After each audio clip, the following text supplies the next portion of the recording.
देवादिदेव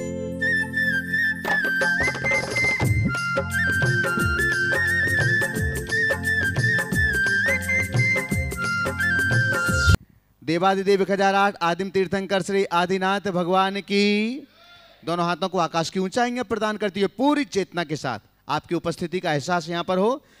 गुणायतन मूल नायक श्री चंदप प्रभु भगवान की, परम शांति विधायक श्री शांतिनाथ भगवान की, चिंतामणि श्री पार्श्वनाथ भगवान की, वर्तमान शासन नायक श्री महावीर भगवान की, 24 तीर्थंकर भगवंतों की, संत श्रोमणी 108 आचार्य गुरुवर श्री विद्यासागर जी महामुनिराज की, गुणायतन प्रणेता पूज्य मुनिवर श्री प्रमाण सागर जी महाराज की, पूज्य मुनिवर श्री अरह सागर जी महाराज की, शाश्वत तीर्थराज की पावन धरा पर स्थित गुणायतन, जहां पर विश्व का एक अलौकिक, अनुपम और अद्वितीय पंचायतन शैली के जिनालय का निर्माण किया जा रहा है। और उसके साथ साथ ही कम समय में जिनागम के लगभग मौलिक सिद्धांतों को जानने के लिए अनुभव केंद्र का निर्माण किया जा रहा है, जिसमें शमो शरण दर्शन और आत्मा से परमात्मा तक की यात्रा, यह मूवी, ये दोनों आपको कुछ ही समयों के बाद यहाँ पर प्रत्यक्ष रूप से देखने के लिए मिलेंगी। गुणायतन के ऐसे अनेक उपक्रम चल रहे हैं, प्रकल्प चल रहे हैं, जिनसे देश और दुनिया के उदार मना दानदातार अपनी चंचला लक्ष्मी का सदुपयोग करते हुए प्रतिदिन जुड़ते हैं। आज भी कुछ नाम हमारे पास हैं, हम उन नामों की घोषणा करें उसके पहले पारस चैनल के माध्यम से और प्रामाणिक ऐप के माध्यम से देश और दुनिया में अपने घरों पर टीवी सेट के सामने बैठ कर के शंका समाधान के इस लोकप्रिय कार्यक्रम को लाइव देख रहे सभी श्रावक बंधुओं के लिए और यहाँ पर प्रत्यक्ष रूप से उपस्थित आप सभी भव्यात्माओं के लिए महाराज श्री का मंगल आशीष मिल सके, तो दोनों हाथों को जोड़िएगा, त्रिवार नमोस्तु करते हैं, मंगल आशीष लेते हैं आपके माध्यम से उन सभी के पास भी आशीष की किरणें पहुंचे। हे महाराज श्री नमोस्तु नमोस्तु नमोस्तु। आज जिन्होंने गुणायतन के लिए स्वर्ण दान दिया हुआ है, हम पहले उन नामों की घोषणा यहाँ पर कर रहे हैं। अहमदाबाद गुजरात से हीनाबेन, श्रद्धाबेन, गिरीश कुमार साहे ने गुणायतन के लिए 11.57 ग्राम सोने का एक पीस यहाँ पर समर्पित किया हुआ है। जोरदार करतल ध्वनि से हम उनका सम्मान करें। अगर यहाँ पर उपस्थित हों तो हमारा अनुरोध है कृपया पधारें। हीनाबेन, श्रद्धाबेन, गिरीश कुमार साहे, अहमदाबाद गुजरात से अगर उपस्थित हों तो पधारें। चलिए जोरदार करतल ध्वनि से आपकी करतल ध्वनि की अनुमोदना का पुण्य वहाँ तक पहुँचना चाहिए। साथ ही साथ आज डॉक्टर वीरचंद जी, विनीता जी अग्रवाल, बनारस, जो गुणायतन के ट्रस्टी हैं, उन्होंने भी एक सोने की एक जोड़ी ईयर टॉप्स गुणायतन के लिए सोने दान में दिए हैं। अपने स्थान पर खड़े होकर के मंगल आशीष ग्रहण कर लें महाराज श्री का। मैं डॉक्टर बीचंद जी जैन को मंच पर आमंत्रित कर रहा हूं, पधारें। गुणायतन के ट्रस्टी भी हैं और आज बहुत बड़ा कार्य उन्होंने किया हुआ है। आज महाशांति धारा थी, एक माह में एक बार जो शांति धारा संपन्न होती है प्रत्येक पूर्णमासी को, तो आज महाशांति धारा थी जो लगभग 1 घंटे चलती है। आज उन्होंने पहला सौभाग्य प्राप्त किया उस शांति धारा को करने का। तो मैं सुभाष जी सीईओ साहब गुणायतन के, उन्हें आमंत्रित कर रहा हूं कि पधारें और डॉक्टर वीरचंद जी बनारस, विनीता जी और वीरचंद जी का सम्मान करेंगे। बंधु, आज जो गुणायतन से निर्माण निधि के रूप में जुड़ रहे हैं, जोरदार करतल ध्वनि से सम्मान कीजिएगा। गुणायतन से आज निर्माण निधि के रूप में जुड़ रहे हैं श्री राहुल अशोक कुमार जैन, सुकृति शाह, बांसवाड़ा, राजस्थान से। जोरदार करतल ध्वनि की अनुमोदना से का पुण्य आप एकत्रित करते जाइएगा। निर्माण निधि से ही जुड़ रहे हैं श्री अनिल कुमार जैन, श्री हर्षित निहारिका जी जैन, नागपुर, महाराष्ट्र से। तालियां ऐसी बजाएं ताकि अगर वो यहाँ पर उपस्थित हैं तो अपने स्थान पर खड़े हो जाएं मंगल आशीष लेने के लिए। चलिएगा, यहाँ उपस्थित हैं। आज गुणायतन से निर्माण मित्र से निर्माण सारथी के रूप में जुड़ रहे हैं श्री धन कुमार जी गंगवाल, जयपुर, राजस्थान से। जोरदार करतल ध्वनि से उनका भी हम सम्मान करें। गुणायतन से सूत्रधार के रूप में जुड़ रहे हैं श्रीमती नीता जैन, धर्मपत्नी श्री राकेश जैन, अंशुल जी, मेघा जी, अंकुर जी, पूजा जी, स्तुति जैन, मुरादाबाद से। अगर यहाँ पर उपस्थित हैं तो पधारे मंच पर। चलेगा, जोरदार करतल ध्वनि से हम इनका भी सम्मान करें। बंधुओं, जैसे कि आप सभी के लिए मालूम है, एक दिन के बाद ही अर्थात कल के बाद 13, 14 और 15 अगस्त को यहाँ भावना योग शिविर आयोजित किया जा रहा है और उनके शिविरार्थी, कुछ शिविरार्थी यहाँ पहुँच चुके हैं और कुछ कल संभवतः यहाँ पर पहुँच जाएंगे। हम उन सभी के लिए सुविधा के लिए बतला दें कि सभी शिविरार्थियों के लिए कल 11 बजे भावना योग की किट वितरित की जाएगी और आप जरूर अपनी किट प्राप्त करेंगे। साथ ही बंधुओं, श्रावक संस्कार शिविर पर्वराज पर्यूषण में 31 अगस्त से 9 सितंबर तक यहाँ पर आयोजित किया जा रहा है, जिसके लिए रजिस्ट्रेशन की तारीख 20 अगस्त तक सुनिश्चित है और उसकी संख्या पहले भी अगर पूर्ण हो गई तो उसका रजिस्ट्रेशन बंद किया जा सकता है। बहुत तेजी से श्रावक बंधु अपना रजिस्ट्रेशन करा रहे हैं। जिन्होंने अभी नहीं कराया है तो आप शीघ्रता करें, आलस्य को छोड़िएगा, प्रमाद को छोड़िएगा और प्रामाणिक ऐप अथवा www.munipramansagar.net पर जाकर के आप 5100 रुपये का शुल्क जमा करके अपना रजिस्ट्रेशन करा सकते हैं। जो लोग यहाँ पर उपस्थित हैं अथवा जो इस माध्यम से रजिस्ट्रेशन नहीं कर सकते हैं तो वे गुणायतन कार्यालय में संपर्क करके भी अपने नाम दे सकते हैं। कार्तिक मास के आस्थानिक महापर्व पर सिद्धचक्र महामंडल विधान का आयोजन किया जा रहा है। मूल संस्कृत भाषा का जो सिद्धचक्र विधान है उसका आयोजन 1 नवंबर से 8 नवंबर तक यहाँ पर आयोजित होगा और जिसके लिए अनेक श्रावक बंधुओं ने अभी से अपने मंडल सुनिश्चित कर लिए हैं।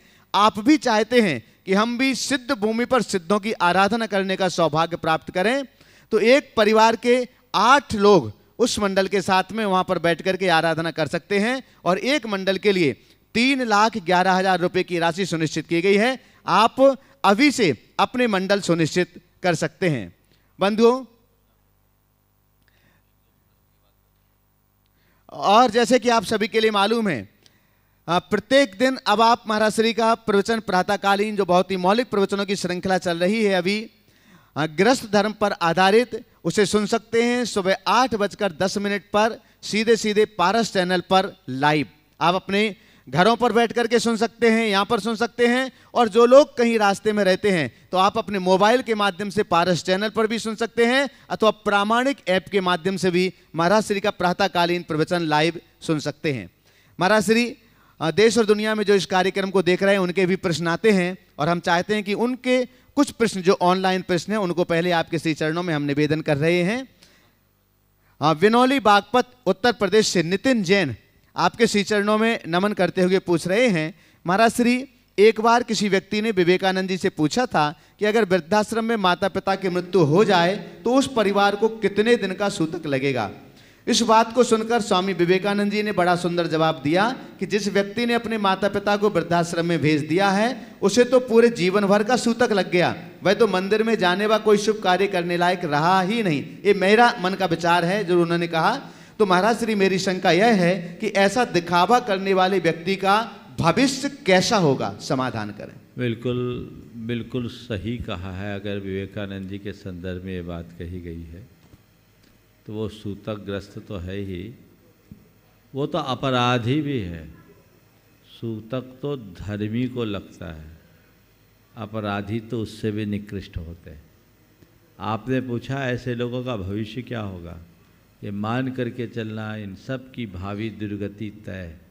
जो अपने जन्मदाता जीवनदाता संस्कार दाता की ही उपेक्षा कर दे उसे मनुष्य कहलाने का भी अधिकार नहीं। ऐसे निकृष्ट मनुष्यों के लिए हम क्या कहेंगे, उनके जीवन का पतन अवश्यंभावी है। ईभव भी बिगड़ेगा और परभव भी। महाराज श्री उत्सव 16 अहमदाबाद से अशोक कुमार जी गांधी आपके श्री चरणों में नमन करते हुए पूछ रहे हैं, महाराज श्री ऐसा देखने में मिलता है कि बुरे कर्म करने नहीं पड़ते हैं, हो जाते हैं और अच्छे कर्म होते नहीं, करने पड़ते हैं। तो महाराज श्री हम अपने जीवन में ऐसा क्या पुरुषार्थ करें जिससे बुरे कर्म करने से पहले 2 बार विचार करें और अच्छे कर्म हमारे जीवन में सहज ही होते चले जाएं। मैं आपके वाक्य में थोड़ा संशोधन करूंगा। बुरे कर्म करने नहीं पड़ते, हो जाते हैं और अच्छे कर्म को करने पड़ते हैं, होते नहीं। इस वाक्य को थोड़ा सा संशोधित करें और ऐसा करें कि बुरे कर्म आप थोड़े प्रयासों में कर लेते हैं, बिना प्रयास के भी कर लेते हैं और अच्छे कर्मों के लिए बहुत प्रयास करना पड़ता है। इसकी वजह है हमारे संस्कार, बुरे कर्मों के संस्कार हमारे इतने प्रगाढ़ हैं कि उनके प्रति हमारी स्वाभाविक रुचि बनी रहती है और उस रुचि के परिणाम स्वरूप व्यक्ति दुगने उत्साह के साथ बुरा कर्म करता है जो जल्दी हो जाता है। अच्छे कर्मों के प्रति हमारी अभिरुचि मंद होती है और मंद अभिरुचि के कारण हम उन्हें कर नहीं पाते। यदि हम रुचि जगाए, रुचि बढ़ाए, तभी ऐसा कुछ किया जा सकेगा। आगे प्रश्न के लिए तैयार रहेंगे सिद्धार्थ जैन आगरा से। महाराज श्री कमलेश कुमार जैन वड़वा जिला खरगोन से आपके श्री चरणों में बारंबार नमोस्तु करते हुए निवेदन कर रहे हैं। महाराज श्री, मेरा प्रश्न यह है, मेरा एक दोस्त जो शराब का सेवन करता था, जिसके कारण मात्र 42 साल की उम्र में लीवर खराब होने से उसकी मृत्यु हो गई, ऐसा डॉक्टर कहते हैं, जबकि मैंने शराब नहीं पीने के संबंध में उसे कई बार समझाया भी था। महाराज श्री, मेरा प्रश्न यह है कि यदि वह शराब नहीं पीता तो क्या वह जीवित रहता या उसका आयुकर्म इतना ही था या उसका अकाल में ही कोई इस प्रकार का मरण हुआ है? देखिए, ये तो कोई दिव्य ज्ञानी ही बता सकेंगे कि उसकी आयु कितनी थी, लेकिन जो उसके लक्षण हैं उसके आधार पर ये कहा जा सकता है कि अगर वो शराब नहीं पीता तो बच सकता था। दरअसल शराब हमारे जीवन को खराब करता है, ये वैज्ञानिकों के द्वारा सिद्ध कथन है। अब कोई आदमी जहर पी ले और मर जाए तो कहे मेरा अकाल मरण से ही मरना निश्चित था, उसकी बुद्धि को हम क्या कहेंगे? जब जान लो शराब पीना हमारे शरीर के लिए हानिकारक है और उसके बाद भी पी रहे, डॉक्टर रोज रोज चेता रहे, तो जहर ही अपने शरीर में डाल रहा है, तो मरेगा ही मरेगा। और ये सब अकाल मृत्यु के लक्षण। सिद्धार्थ जी जैन आगरा, अपना प्रश्न रखें। इसके बाद हाँ बोलो। देव महाराज जी के श्री चरणों में त्रिवार नमोस्तु नमोस्तु नमोस्तु। गुरुदेव, मेरा प्रश्न ये है कि अब जो जनरेशन आ रही है, जो हमारी जनरेशन थी जो कॉन्वेंटों में पढ़ रही है, वहाँ पर सिर्फ क्रिश्चियन संबंधित पढ़ाई और शिक्षा दी जाती है और उसमें हमारे जैन कुल के बच्चे भी पढ़ते हैं, पर उनको जैन धर्म की इतनी शिक्षा नहीं प्राप्त हो पा रही और वो कॉन्वेंटों क्योंकि इंग्लिश का माध्यम रख रहे हैं।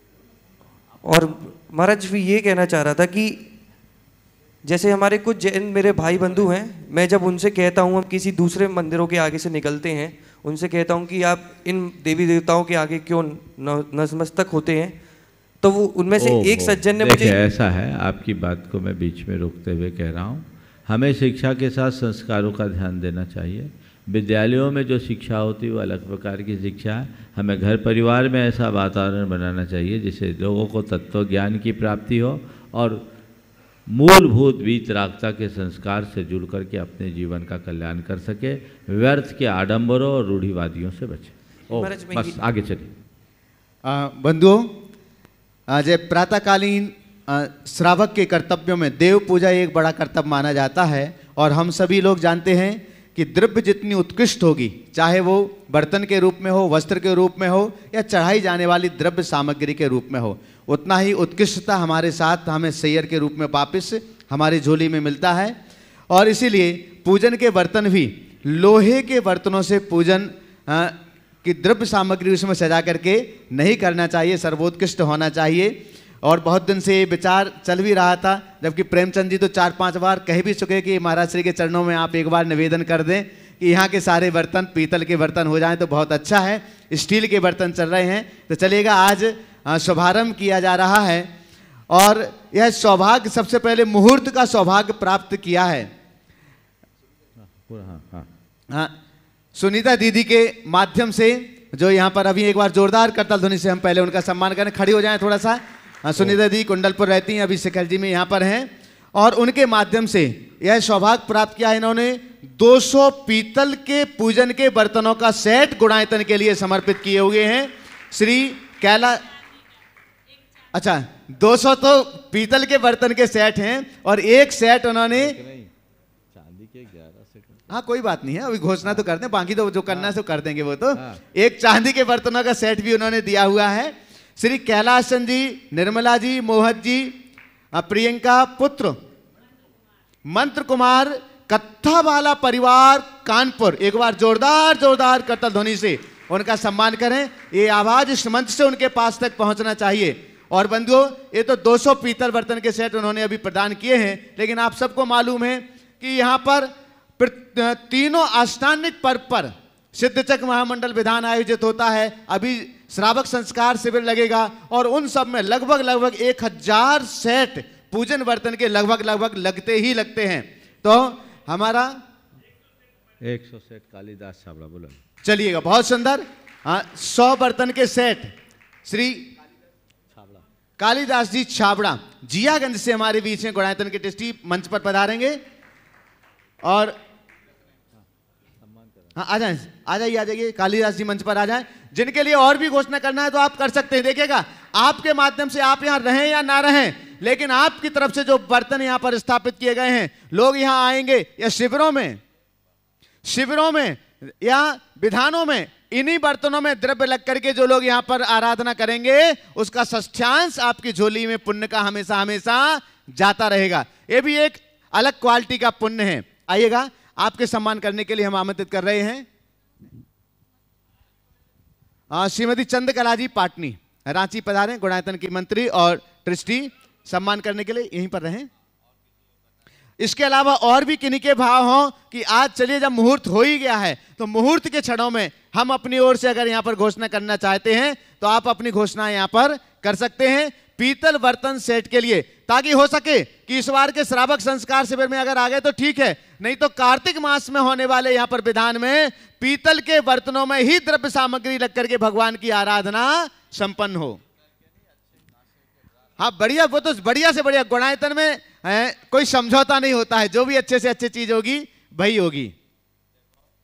महाराज जी का माइक। अभी सुनीता बहन ने जो घोषणा कराई, सुबह खुद मेरे पास आई, बोले महाराज जी स्टील के बर्तन अच्छे नहीं लगते, हमारी भावना है कि यहाँ पर भगवान के अभिषेक के लिए, पूजन पाठ के लिए चांदी और पीतल के बर्तन का प्रयोग हो। चांदी के लिए तो नियमित के लिए है, अभी राशि का पता कल लगेगा। अभी तो उनने भाव बोला सो घोषित हो गया, जो लगेगा सो लगेगा, करना है सो कर दो, उसमें सोचो नहीं। जो अच्छे से अच्छा होगा वो करेंगे। आज शुरुआत हो गई है और बिल्कुल 1000 सेट तो एक दिन में हो जाएगा, ये से अच्छी बात कोई नहीं है। लोग अभी बहुत सारे लोग अपनी सूचनाएं देंगे, ऑनलाइन भी लोग सूचनाएं देंगे, ये होना ही चाहिए। और कोशिश ऐसी होगी कि पर्यूषण से ही उसकी शुरुआत हो जाए, यदि अल्प समय में ऐसा मिलता है तो बहुत अच्छा चलेगा। बहुत सुंदर।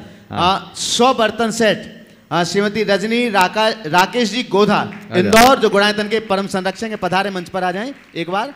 राकेश रजनी जी गोधा इंदौर से गुणायतन के परम संरक्षक पधारेगा। तालियां तो ऐसी बजाइएगा कि आपका, हाँ, और आपका सम्मान करने के लिए आमंत्रित कर रहा हूं सुभाष जी, सीईओ गुणायतन पधारें, और सिद्धार्थ जी कासरीवाल प्रशासक गुणायतन पधारिएगा सम्मान करने के लिए। कम से कम तालियों की पुण्य ही अपनी झोली में एकत्रित कर लो, तो हो सकता है आपका मन भी बन जाए कि मैं भी अपनी तरफ से कुछ दूं। चलेगा, बहुत सुंदर। हाँ, भगवान की पूजा जिससे होगी, इससे बड़ा पुण्य और क्या होगा। ये तो भाग्यशाली है जिन लोगों को ये अवसर मिला है, और मुझे उम्मीद है कल तक ये पूरे हो जाएंगे। यहाँ तो जो होता है तुरंत होता, 40% काम तो आज हो ही गया, 60% बचा है, वो भी कल तक पूरा हो जाएगा। बहुत बहुत आशीर्वाद। चलिए। हाँ, क्या नहीं, वो अभी कोई राशि उसकी पता नहीं, इसलिए राशि घोषित नहीं होगी। जिनको सेट देना वो बोल सकते हैं। चलिए, बाकी जो भी हैं तो वो आप कार्यालय में संपर्क करके कर सकते हैं। चलिएगा, अगले प्रश्न के लिए हम आमंत्रित कर रहे हैं योगाचार्य डॉक्टर नवीन जैन बरेली। ओम, वहीं बैठो, उधर बैठो। हाँ, चलिए। ओम जल्दी। नमोस्तु महर्षि। महर्षि, आज वंदना करने जाना का सौभाग्य मिला, तो मैं घर से बहन से राखी बांध के लाया था, और एक राखी सुबह एक बहन ने मंत्र के लिए दी। ऊपर जब गए तो एक राखी भगवान पार्श्वनाथ को बांधी, और आचार्य के पास जब राखी बनती थी पाटे पे, तखत पर, पिछी में विस्मृति, तो एक राखी बहन की मैंने श्रीनाथ भगवान के उस पर बांध दी बेदी पर। फिर महाराज जी के मैंने भाव भाई कि भगवान हम रक्षा करें, आप हमारी जो बहन हम चाहती हम उनकी रक्षा करें, लेकिन जब भगवान जब कुछ करता धरता नहीं है तो देखिए, हम रक्षा के लिए भगवान के चरणों में राखी नहीं बांधते, हम धर्म के प्रति समर्पित रहेंगे, इस भाव से राखी बांधते। ये संकल्प का सूत्र है। आपने देखा होगा बनिया लोग बाट तराजू में भी राखी बांधते हैं। वो मोली बांधते क्यों? मैं जीवन भर न्याय नीति से अपना कारोबार करूंगा, इस प्रतिबद्धता के लिए उसमें बांधा जाता है। तो ये हमारा संकल्प है। चलिए। श्रीमती चंद्रकला जी पाटनी रांची, ट्रस्टी और मंत्री गुणायतन, प्रश्न के लिए पधारें। आगे तैयार रहेंगे अनिल कुमार जैन, थर्मल कॉलोनी, कोटा। बंधुओं, हम आपके लिए बता दें, जो भी इस कार्यक्रम को पारस चैनल, जनवाणी चैनल, प्रामाणिक ऐप के माध्यम से लाइव देख रहे हैं, अगर आप भी अपनी ओर से बर्तन सेट गुणायतन में समर्पित करना चाहते हैं तो आप अपनी ओर से गुणायतन कार्यालय में संपर्क करें और कल तक आप अपनी सहयोग जो भी आप देना चाहते हैं अपने नामों की घोषणा वहां पर करें, ताकि कल के लाइव शंका समाधान के कार्यक्रम में आपके नामों की घोषणा भी हो सके। मेरी तरफ से, जगत के सब जीवों की तरफ से, दोनों मुनिराजों के चरणों में नमोस्तु। इंसान का सबसे अच्छा साथी कोई है तो उसकी सेहत। सेहत से अगर साथ छूट जाए तो इंसान सब पर बोझ बन जाता है। तो ऐसा क्या उपाय करें कि सेहत से साथ ना छूटे? बहुत अच्छी बात है। सेहत से साथ छूट जाए तो सब जीवन ही बोझ बन जाता है। आपने पूछा ऐसा क्या करें कि सेहत से साथ न छूटे। सेहत के प्रति जागरूक रहें, अपने खान पान आचार व्यवहार में हम पूरा ध्यान रखें। जो नियमित दिनचर्या रखते हैं और योग आदि करते हैं उनका स्वास्थ्य ठीक बना रहता है। जिनके खाने पीने में कोई संयम नहीं, जिनकी इधर बता दो, जो आ जाए कल घोषणा हो जाएगी। जो व्यक्ति खान पान, बीच में मत बोलो, जो व्यक्ति खान पान में संयम नहीं रखते, जिनकी नियमित दिनचर्या नहीं होती, उनकी सेहत खराब होती है, सेहत बिगड़ती है। तो हेल्थ कॉन्शियस होना चाहिए।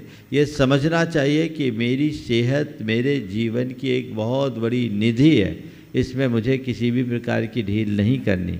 यदि ऐसा आप ख्याल रख करके चलेंगे तो सेहत आपकी सुधरेगी और आप अपने जीवन को अच्छा बना सकें। Shri Anil Kumar ji, thermal colony, Kota. बंधु, हम आपके लिए बतला दें, देखिएगा वैसे तो आपकी झोली में सौभाग्य, उनकी उदारता है। अतुल जी, शीतल जी लजानी बक्सरा गुजरात से हैं, गुणायतन के सबसे बड़े शिरोमणि संरक्षक है, ये कहें कि सबसे बड़े दानदाता। और उनकी अभी जैसे ही वो कार्यक्रम को अपने घर पर बैठ करके सुन रहे हैं, उन्होंने कहा कि जिन लोगों को देना है वो आज दे सकते हैं, कल जितने भी बर्तन सेट शेष रह जाते हैं वो पूरे बर्तन सेट उनकी तरफ से गुणायतन के लिए प्रदान किए जाएंगे। एक बार जोरदार करता ध्वनि से देखिए, अतुल भाई से कह दो कि ठीक है, अभी पीतल वाला लोगों को देने दो, 108 सेट चांदी के भी बनने हैं, उसमें उनका नंबर देंगे। इसमें जब बचेगा तो बचेगा। अतुल भाई तो ऐसे ही हर कार्य में आगे होते हैं और हमेशा काम करते हैं। जिनको देना अभी पीतल वाले जितने देने दे दीजिए, और पीतल में भी वो चाहेंगे तो थोड़ा अंश उनका लग जाएगा, लेकिन 108 जो नियमित पूजा आदि के लिए लगते हैं वो चांदी के लगने हैं। उनमें बहुत सारे लोगों ने पहले से बोल भी रखा है। सुभाष जी उसकी पूरी जानकारी देके जल्दी उसे भी मंगाना है ताकि उसे पूरा किया जा सके। हाँ, चलिए। परम पूज्य गुरुवर के चरणों में त्रयबार नमोस्तु। गुरुवर, मैं थर्मल पावर प्लांट में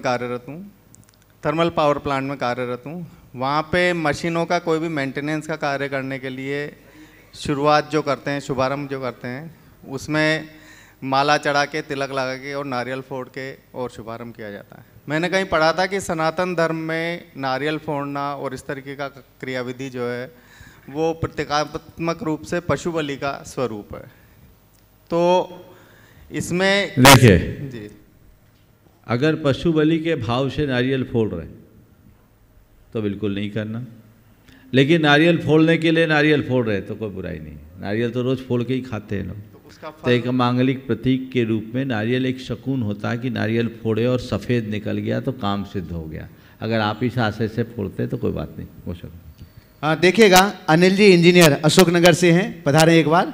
वो प्रातःकाल भी आए थे, उनका मन गुणायतन से जुड़ने का। और मैं फिर से आपसे कहूंगा कि आपका जो सर्वोत्कृष्ट है जीवन का, उसको आप दे करके गुणायतन से जुड़िएगा, क्योंकि यहाँ पर एक ऐसी रचना बन रही शाश्वत भूमि पर जो आपके दान को शाश्वतता प्रदान करेगी। लेकिन अभी उन्होंने जो कहा है, उनकी तरफ से भी हम 100 पीतल बर्तन के जो भी बर्तन सेट यहाँ पर आना है वो बर्तन सेट यहाँ पर उनकी तरफ से भी दिए जाएंगे। हालांकि सुबह उन्होंने अपनी तरफ से मन बनाया था।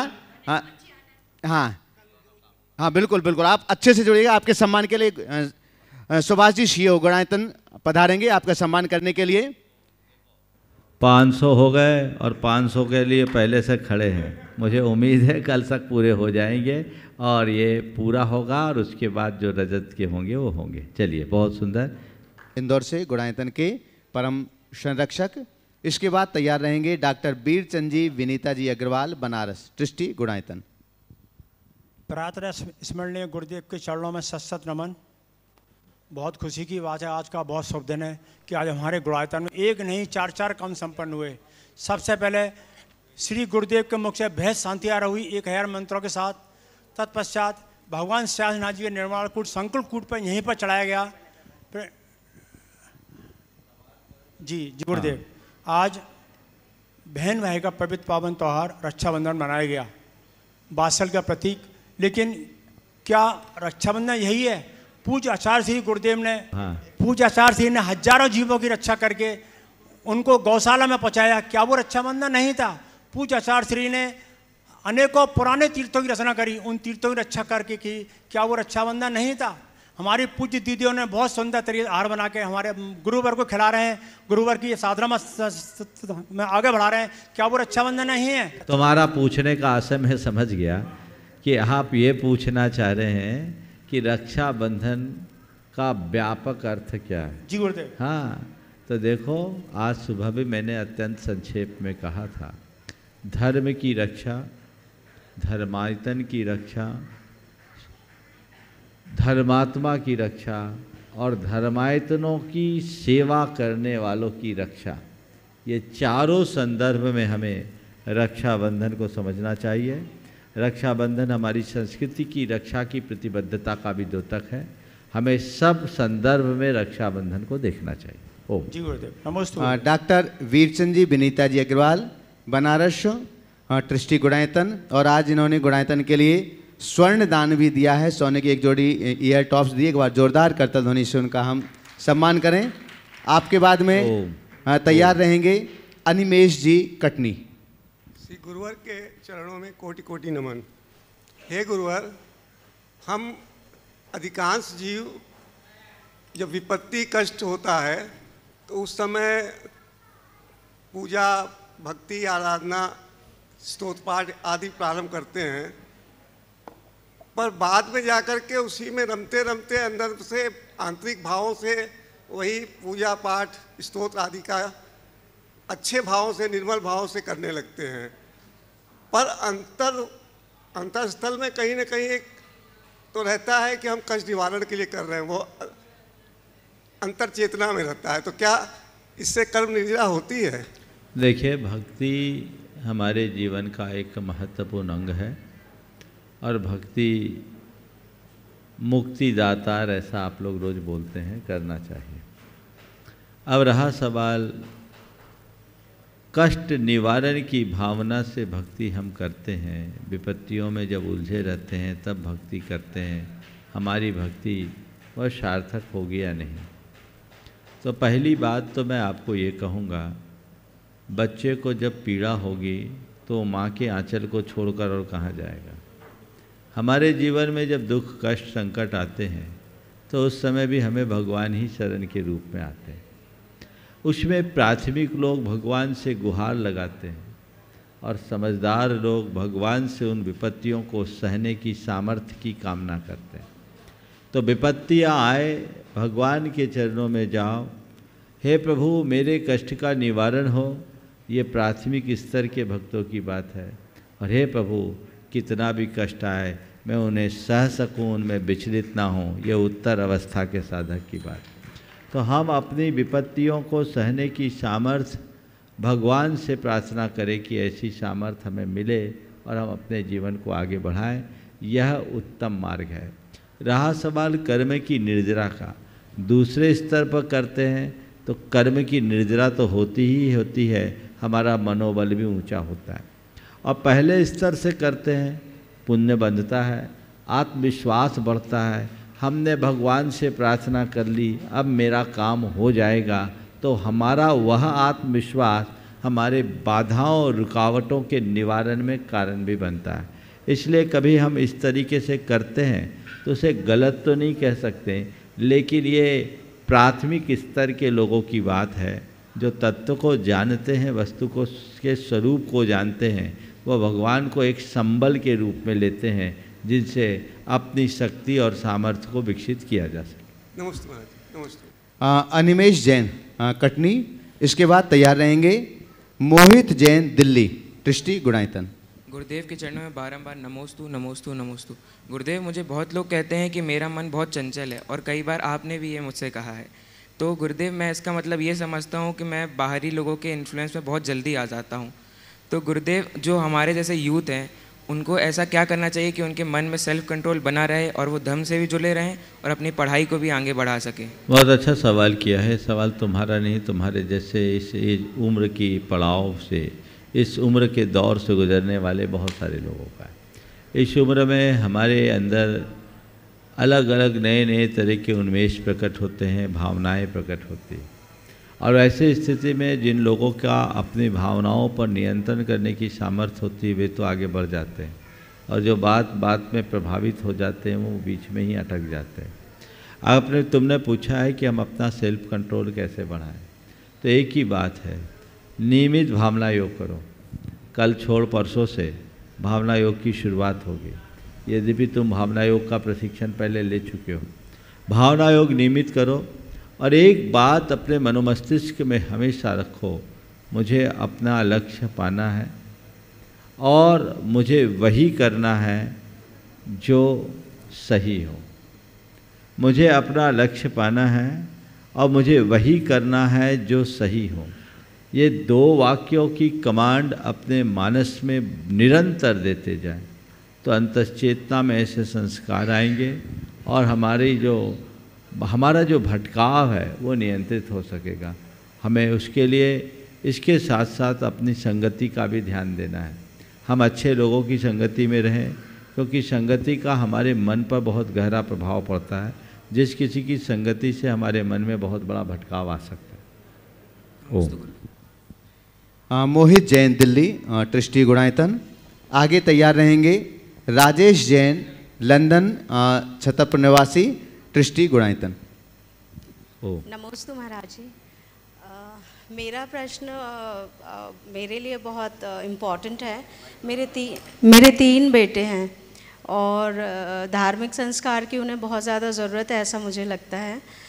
तो प्रतिभा स्थली महाराज जी ने सिर्फ लड़कियों के लिए खुलवाया, तो लड़कों के लिए भी कुछ होना चाहिए, क्योंकि लड़कों को तो ज़्यादा ज़रूरत है इसकी। तो बहुत अच्छा भाव आपने प्रकट किया है। लड़कियों के लिए प्रतिभा स्थली खुल गई, लड़कों के लिए भी खुलना चाहिए।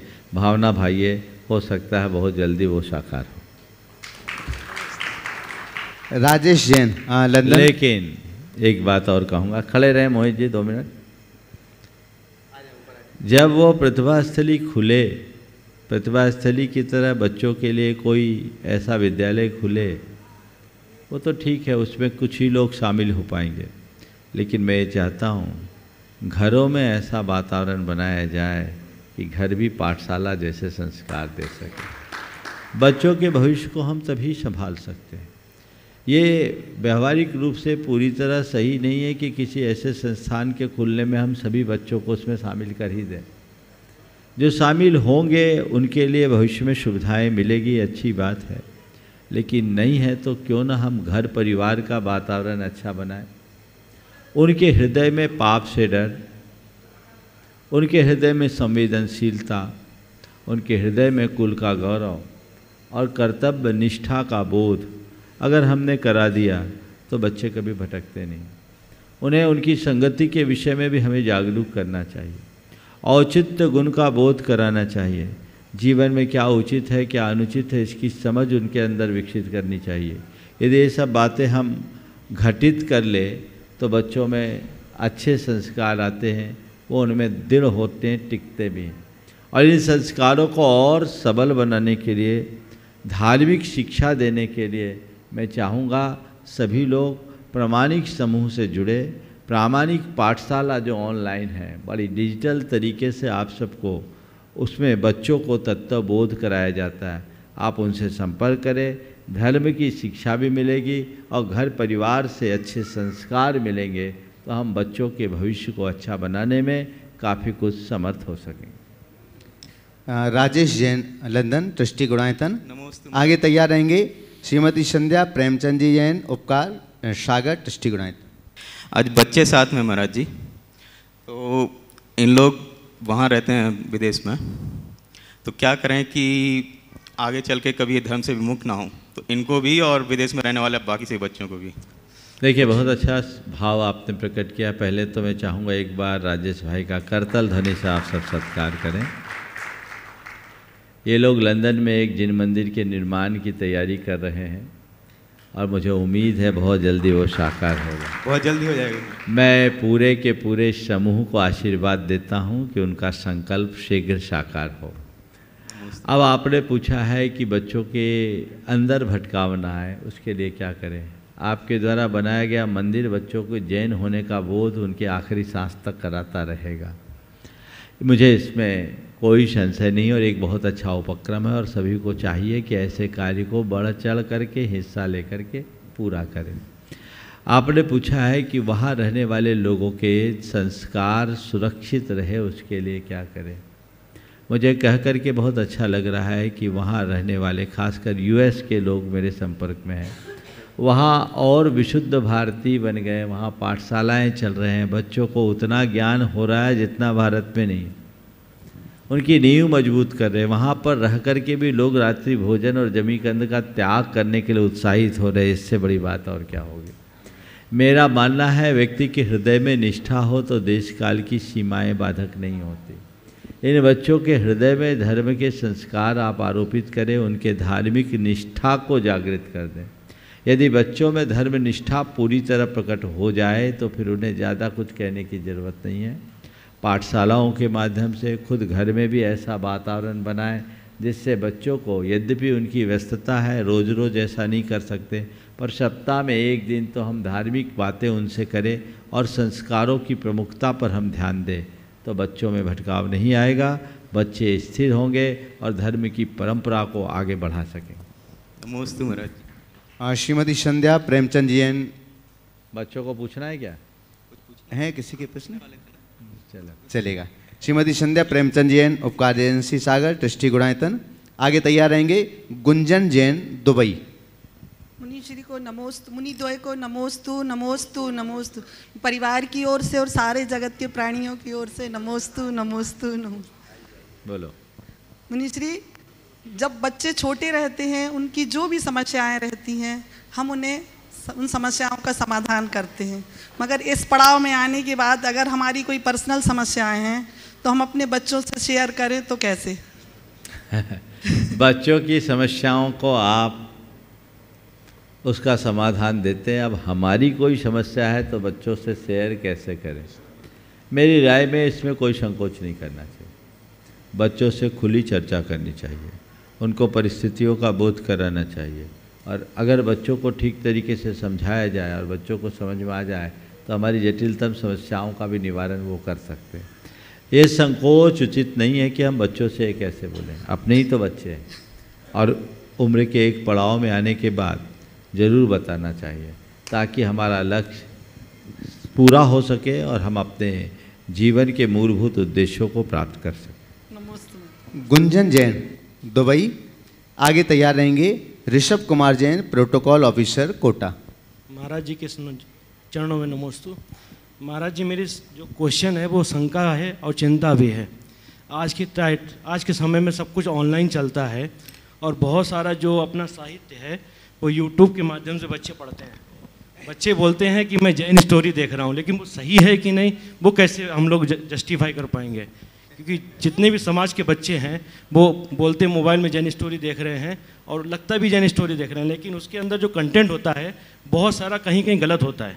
उससे हम बच्चों को कैसे बचा पाएँ? देखिए, जैन स्टोरी देखने के लिए अगर बच्चे देखते हैं और अगर ऐसे मिलावट उसमें आने लगी है जैसा आप बोल रहे हैं, तो फिर तो एक ही उपाय है कि उसके लिए आप बच्चों को बता दीजिए जो प्रामाणिक संस्थाओं से निकली हुई है, जिसके प्रामाणिकता पर कोई संशय नहीं है, उनको आप बात करके कर सकते हैं। जी महाराज जी। और उनको बता दीजिए इन्हीं देखिए, बाकी को न देखिए, बाकी की चीज़ों पर भरोसा नहीं है तो चीज़ें ठीक हो सकती हैं। Rishabh Kumar Jain, protocol officer Kota. आगे तैयार रहेंगे अनुभव जैन, शोडाला, जयपुर। गुरुदेव के चरणों में सत सत नमन। गुरुदेव, मेरी एक जिज्ञासा है कि शांति धारा के बाद पुनः अभिषेक कर सकते हैं क्या प्रतिमा जी का? शांति धारा के बाद अभिषेक करने में कोई हानि नहीं है, बशर्ते अभिषेक समापन का अर्घ न चढ़ाए, कर सकते हैं। नमस्ते महाराज जी। अनुभव जैन, शोडाला, जयपुर। आगे तैयार रहेंगे रवि किरण दुरक्कर, तुलजापुर, महाराष्ट्र। नमोस्तु गुरुदेव, नमोस्तु नमोस्तु नमोस्तु नमोस्तु। गुरुदेव, मेरा क्वेश्चन ये है कि जब हम लोग शिखर जी की वंदना के लिए आते हैं तो ऐसा कहा जाता है कि सभी लोग नए वस्त्र पहनकर दर्शन, ऊपर पहाड़ पे जब दर्शन करने के लिए जाते हैं तो नए वस्त्र पहन कर जाते हैं। जब हम यहाँ पे आने के लिए तैयारियाँ करते हैं तो हम लोग मॉल में जाते हैं, कपड़े खरीदते हैं, दुकान पे जाते हैं, कपड़े खरीदते हैं। तो वहाँ पे अब ऐसा हो गया है कि आजकल हर जगह आपके जो वस्त्र हैं उनको चेक करके लेके आने की रीत हो गई है। तो क्या जब हम वो वस्त्र लेके आते हैं तो बहुत सारे लोग ऑलरेडी ट्राई कर चुके होते हैं, वो कपड़े ऑलरेडी ट्राई कर चुके होते हैं, तो क्या वो शुद्ध होते हैं क्या वंदना के लिए? देखिए, वंदना के लिए तो बात जाने दीजिए, मैं एक बात पर आप सबका ध्यान केंद्रित करना चाहूँगा। बाजार से कोई भी कपड़े आप खरीद कर लाओ तो बिना धोए उन्हें अलमारी में न रखो, क्योंकि जो शॉपिंग के लिए जाते हैं सब तरह के लोग उनका स्पर्श करते हैं, और प्रायः महिलाएं जब छुट्टी पे होती तभी परचेजिंग के लिए जाती। आप अपने घर के वस्त्रों की शुद्धि का तो ध्यान रखते हैं, उन वस्त्रों का ख्याल, फिर किन हाथों से वो बनकर आया है इसका विचार। तो मेरा सभी से सुझाव है कि कोई भी वस्त्र लेकर आओ तो उन्हें पहले एक बार धुलवा लो। ऐसे भी मटन टेलों का भी प्रयोग होता है, वो भी एक प्रकार की चर्बी है जो अशुद्ध है। तो अपने घर में वस्त्र लाने के बाद पहले उन्हें धोएं, धुलवाएं, भले ड्राई क्लीन से करवा लें, उसके बाद ही अलमारी में रखें। यही सर्वोत्तम विधान है और तभी आपको उसका सच्चा लाभ मिलेगा। रवि किरण दुरक्कर, तुलजापुर, महाराष्ट्र। आगे तैयार रहेंगे वृत्ति, प्रेक्षा जैन, दिल्ली। दोनों मुरली राजों को त्रिवार नमस्तु नमस्तु। महाराज जी, मेरा सवाल है, हम जब भी तीर्थ वंदना करके आते हैं पहाड़ की, तो आने के बाद कुछ लोग मालिश वगैरह करके लेते हैं, उससे कोई पुण्य में क्षीणता होती है क्या? देखिए, मालिश करना ये तो अपने हर व्यक्ति की अपनी अपनी कमजोरियां हैं। जिनका शरीर साथ नहीं देता वो मालिश कराते हैं। कई लोगों का अनुभव तो ये होता है कि मालिश कराने के बाद और चलने लायक नहीं बचते। अगर 2-3 दिन आप सहन कर लो तो अपने आप शरीर ठीक हो जाता है। जैसे कोई पहले दिन जिम जाता है तो दूसरे दिन उसके हाथ पाँव में तकलीफ़ होती है, 1-2 दिन बाद वो ठीक हो जाता है।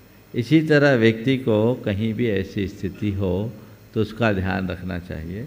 और मालिश करा रहा है तो पुण्य छीन नहीं है, अपने शरीर की सेवा का जो कुछ उसको लगना है वो लग रहा है, ऐसा समझना चाहिए। नमस्ते महाराज जी, नमस्ते। अनिल कुमार जी जैन, नागपुर। प्रेक्षा जैन, पहले वृत्ति प्रेक्षा जैन, दिल्ली। आगे तैयार रहेंगे अनिल कुमार जैन, नागपुर, महाराष्ट्र। नमोस्तु महाराज श्री, नमोस्तु महाराज श्री। महाराज श्री, आपके साथ तो मेरा पता नहीं किस तरह से हर समय ऐसे दर्शन हुए, इलाहाबाद में भी और सतवासा में भी, इतनी भीड़ में भी आपने मेरे मन की बहुत शंकाएं दूर करी। और उसके बाद मैंने तो व्रत 6 साल हो गए हैं ले लिए थे, तो 6 साल तक मेरे को बहुत आनंद में, 3 साल तक तो मैं बहुत आनंद में रही। उसके बाद अचानक मेरे शरीर के अंदर इतनी बड़ी बीमारी निकली, तो मैंने फिर भी आयुर्वेदिक एलोपैथिक दवाई खाने के लिए नहीं मानी। मैंने आचार्य श्री से संपर्क करा, बेनाड़ा जी से भी संपर्क करा, तो उन्होंने मुझे पूर्णाइयों में भेजा। उन्होंने भी मुझे जवाब दे दिया कि नहीं आपका। तो अचानक बुधनी से कोई थे वैद्य जी, वो मेरा ट्रीटमेंट करा, 2 साल उन्होंने करा, तो उसके बाद वो मेरे को नहीं संपर्क में आए, तो मेरा स्वास्थ्य गिरता गया, तो मेरे को मजबूरी में ऑपरेशन कराना पड़ा और मैं एलोपैथिक दवाइयों पे चल रही हूँ। अब दवाइयों पे चलते हुए मैं अपने घर के भी सब काम कर रही हूँ और धर्म ध्यान में भी बहुत अपने आप में खुश रहती हूँ, लेकिन मुझे अंदर एक डर बना हुआ है हर समय कि मैं एक दिल्ली में रहते हुए कि अपने अंतिम समय में कैसे करूँगी और कहाँ जाऊँगी, उस मेरे डर को बताइए। सबसे पहली बात तो आप 7 प्रतिमा का पालन कर रही हैं, और एक ऐसी बीमारी बता दूं, मस्तिष्क में ट्यूमर और उसका इनका ऑपरेशन हुआ है और यहाँ इस तरह से खड़ी हैं, ये बहुत अच्छी बात। आप अपने मन में ऐसी भावना और दृढ़ता बनाए रखिए और ऐसा मानिए कि ये मेरे कर्म का उदय है, निकल जाएगा। अंत समय में भी मेरा धर्म ध्यान हो, जिम्मेदारियों को पूरा करके ऐसे समागम में रहिए जहाँ आपकी धर्म ध्यान की अनुकूलता भी बनी रहे और आपकी चिकित्सा भी चलते रहे। इस चिकित्सा के साथ आप नियमित भावना योग करिए, कर रही हैं, बहुत सुंदर। और नमोकार मंत्र का लेखन कीजिए, वो आपके लिए सहायक बनेगा और आपका रास्ता खुलेगा। अब ना मुझे थोड़ी लिखने में प्रॉब्लम होती है। कोई दिक्कत नहीं, तो जपने लगे। हाँ जी, बहुत सुंदर। तो अनिल कुमार जी, मेरा आखिरी समय में कौन से स्थान पर जाऊं, कैसे करूं? देखिए, ये तो आपको तय करना होगा। मैं सलाह दूंगा किसी आरिका संघ से संपर्क कीजिए, क्योंकि महिलाओं का उद्धार वहीं होगा। नमस्ते। अनिल कुमार जैन, नागपुर, महाराष्ट्र। आगे तैयार रहेंगे राजीव जी जैन, जीएसटी कमिश्नर, सतना। महाराज श्री त्रयोवार नमोस्तु नमोस्तु नमोस्तु। महाराज श्री, जब ये मंदिर जी में वेदी या प्रतिमा का जब हम परिक्रमा करते हैं तो कोई लोग एक बार करते हैं, कुछ 3 बार, 9 बार या 109 बार, 108 बार, तो कितनी बार करना चाहिए सही? कम से कम 3 बार करनी चाहिए, ज़्यादा की कोई सीमा नहीं। और इसके अलावा जो घंटी रहती है मुख्य द्वार पे, वो एकदम सेंटर में होना चाहिए क्या? और किसी ने मुझे बताया था कि आप मंदिर घंटी बजाने के बाद उसके नीचे खड़े रहिएगा, उसके वाइब्रेशन से आपको फायदा होगा। बिल्कुल, घंटे आप बजाते हैं तो उससे जो ध्वनि की तरंगे निकलती हो हमारे मस्तिष्क पे गिरनी चाहिए, और जब मस्तिष्क में गिरती है तो उससे हमारी मस्तिष्क में अल्फा तरंगे ज़्यादा सक्रिय हो जाती। वो एक प्रकार का अहोभाव प्रसन्नता को प्रकट करता है। और जब हम घंटी बजाते तो घंटी बजाने का उद्देश्य क्या है? अपने मन को सावधान करना। घंटी तो एक अलर्ट का साइन है। तो हम त्रिलोकीनाथ भगवान के चरणों में आए हैं, अपने मन को सावधान करने के लिए घंटी बजा रहे हैं कि सावधान हो जा मन, त्रिलोकीनाथ सामने खड़े हैं, हाथ जोड़, नम्रीभूत हो जा, समर्पित हो जा, अपने जीवन को धन्य कर ले। तो घंटी बजाने के बाद अपने मन को सावधान करना चाहिए। आप लोग घंटी बजाते हैं, जब तक बजती है तब तक तो आप लोग आगे निकल जाते हैं। नहीं, बड़े इत्मीनान से घंटी बजाइए, सामने प्रभु को निहारिए, दोनों हाथ जोड़िए और उन्हें अपने आँखों में बंद करके मन से कहिए, धन्य हो गया आज प्रभु के दर्शन करके। अद्य में छालितम गात्रम नेत्रे च विमलीकृते स्नातो हम धर्म तीर्थेषु जिनेन्द्र तव दर्शनाथ। हे प्रभु, मेरा रोम रोम प्रक्षालित हो गया, आज मैं धन्य हो गया, आपके दर्शन मात्र से मैं धन्य हो गया, ऐसा भाव जगह। नमोस्तु महाराज। Rajiv Jain, GST commissioner, Satna. आगे तैयार रहेंगे संदीप जैन, दिल्ली। वे अपना प्रश्न यहाँ पर रखें, हम उनके सम्मान के लिए यहाँ पर आमंत्रित कर रहे हैं। राजेश जी, लंदन। राजेश जी, मोहित जी पधारें, जो लंदन से हमारे बीच हैं। मोहित जैन दिल्ली और राजेश जी लंदन पधारेंगे और राजीव जी का सम्मान करेंगे। तब तक पहले प्रश्न रखते हैं आप। आ जाए, ऊपर आए, बोले। नमोस्तु गुरुदेव, त्रिवार नमोस्तु नमोस्तु नमोस्तु। गुरुदेव, मेरा प्रश्न ये है कि जीवन में और कार्य क्षेत्र में जो कृत्रिम व्यक्ति हैं उनसे तो निरंतर संघर्ष रहते ही है। सामने कुछ दिख रहे हैं, फिर पीछे कुछ है, लेकिन कई बार अपन उनके साथ एडजस्ट भी कर लेते हैं, लेकिन कई मौके ऐसे आते हैं कि तनाव उत्पन्न होने लगता है।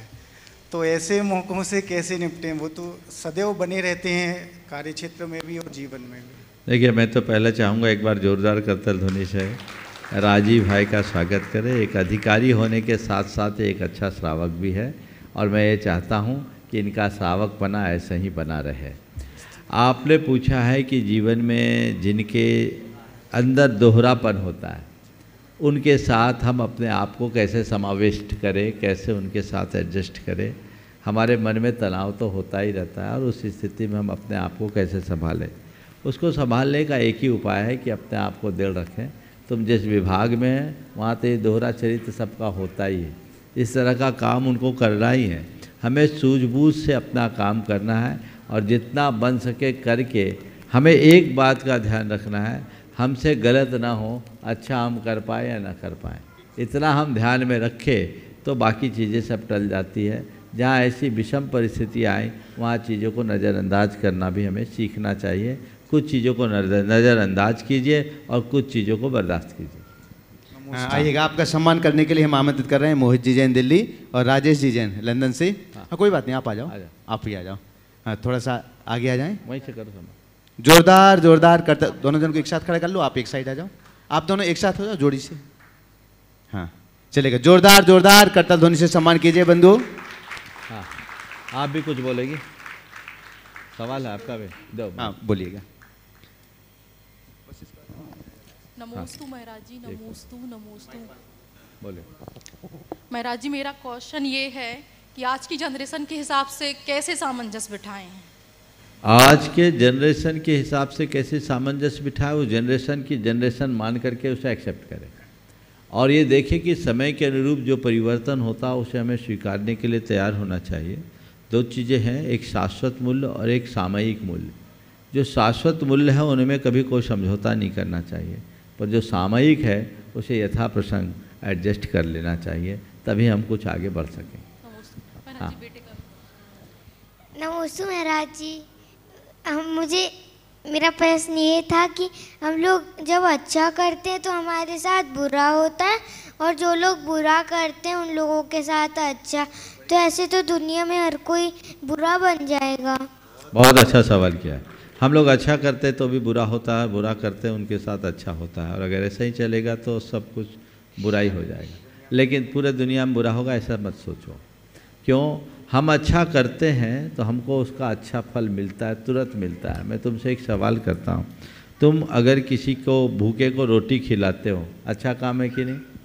अच्छा है। क्या मिलता है तुमको? खुशी मिलती कि नहीं? मिलती है। तुरंत मिलती कि थोड़ी देर बाद मिलती? तुरंत मिलती है। और कोई व्यक्ति किसी की चीज़ चुरा ले तो उसके मन में खटका आता है कि नहीं? आता है। कितनी देर बाद आता है? तुरंत। तो मिला ना, अच्छा का फल अच्छा और बुरा का फल बुरा, तुरंत मिला ना? मिला कि नहीं मिला? मिला ना? तो हम लोग जो अच्छा करते उसका फल तुरंत मिलता है, बुरा करते उसका भी फल तुरंत मिलता है और कुछ फल बाद में मिलता है। समझ गए? तो वो आज हम अच्छा कर रहे हैं और फिर भी अच्छा नहीं मिल रहा उसका फल, इसका मतलब समझना हमारा पुराना बैलेंस शीट खराब है। समझ गए?